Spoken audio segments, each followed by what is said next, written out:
रात के ठीक 12 बजे रवि की नींद अचानक टूट गई। कमरे में घुप अंधेरा था, लेकिन उसे साफ महसूस हो रहा था कि कोई उसे देख रहा है। उसकी नज़र सीधे सामने खड़े आईने पर गई, जो हमेशा की तरह मोटे काले कपड़े से ढका हुआ था।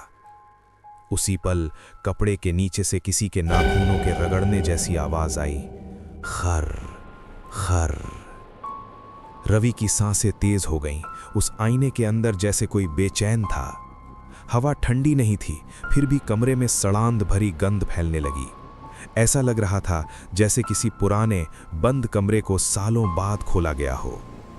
ये वही गांव था जहां सूरज ढलते ही हर घर में आईने ढक दिए जाते थे।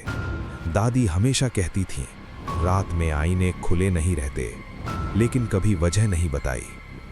कुछ दिन पहले ही रवि ने देखा था कि शाम होते ही दादी की चाल बदल जाती थी। उनके हाथ कांपने लगते और आईनों को ढकते समय वो आईने में झांकने से भी बचती थीं, जैसे उन्हें डर हो कि अगर उन्होंने एक पल भी देख लिया तो कुछ गलत हो जाएगा। उस रात आवाज़ें और तेज हो गईं। अब सिर्फ खरोंच नहीं थी, बल्कि किसी के फुसफुसाने जैसी आवाज़ थी। ऐसी आवाज़ जो शब्दों में नहीं थी, लेकिन सीधे दिमाग में उतर रही थी। तभी रवि ने देखा, आईने पर पड़ा कपड़ा हल्का सा अंदर की तरफ धंस गया, जैसे दूसरी तरफ से किसी चेहरे ने उसे छू लिया हो। उसी पल दादी कमरे में आईं। उनका चेहरा पीला पड़ चुका था। उन्होंने बिना समय गवाए कपड़े को कसकर पकड़ लिया। रवि ने पहली बार उनकी आंखों में साफ डर देखा, ऐसा डर जो सालों से दबा हुआ था।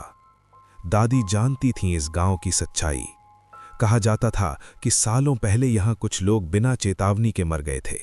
उनकी परछाइयाँ कभी गई नहीं। रात में आईने उनके लिए दरवाज़ा बन जाते हैं। अगर कोई इंसान रात में आईने में देख ले तो उसकी परछाई वहीं रह जाती है, और जो दूसरी तरफ है वो बाहर आ जाता है। सुबह तक सब शांत था, कोई आवाज़ नहीं, कोई हलचल नहीं। लेकिन उस दिन के बाद दादी बदल गईं। वो आईने के सामने जाने से डरने लगीं। कभी कभी खाली दीवारों को देखकर रोने लगतीं, जैसे उन्हें अपना ही अक्स याद नहीं आ रहा हो। कुछ हफ्तों बाद एक रात रवि ने दादी के कमरे में हल्की रोशनी देखी। आईने पर पड़ा कपड़ा थोड़ा सा हट चुका था। आईने में दादी नहीं थी, वहां कोई और खड़ा था। वही चेहरा, लेकिन आंखों में कोई पहचान नहीं। चेहरा बिल्कुल शांत और बहुत ज्यादा खाली। अगली सुबह दादी चुपचाप बिस्तर पर मिली। उनकी आंखें खुली थीं, लेकिन उनमें कोई परछाई नहीं थी।